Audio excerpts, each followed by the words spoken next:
During Lent, I was always taught that the most meaningful thing one could do was to give something up. Sacrifice something you typically indulge in to prove to God you understand His sanctity. I've given up soda, McDonald's, French fries, French kisses, and everything in between.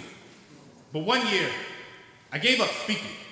Figured the most valuable thing I could sacrifice was my own voice, but it was like I hadn't realized that I had given that up a long time ago.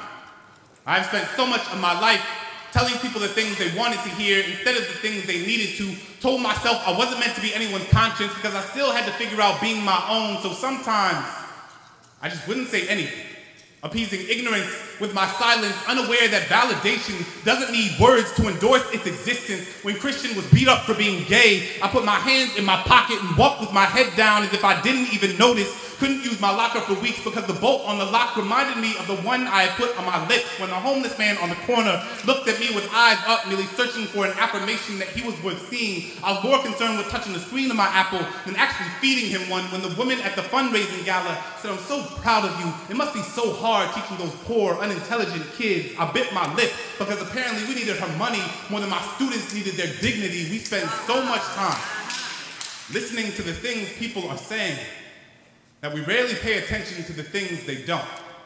Silence is the residue of fear. It is filling your flaws, gut-wrench guillotine your tongue. It is the air retreating from your chest because it doesn't feel safe in your lungs. Silence is Rwandan genocide. Silence is Katrina. It is what you hear when there aren't enough body bags left. It is the sound after the noose is already tied. It is charring. It is chains. It is privilege. It is pain. There is no time to pick your battles when your battles have already picked you. I will not let silence wrap itself around my indecision. I will tell Christian that he is a lion, a sanctuary of bravery and brilliance. I will ask that homeless man what his name is and how his day was, because sometimes all people want to be is human. I will tell that woman that my students can talk about transcendentalism like their last name was Thoreau, and just because you watch an episode of The Wire doesn't mean you know shit about my kids. So this year, instead of giving something up, I will live every day as if there were a microphone tucked under my tongue, a stage on the underside of my inhibition.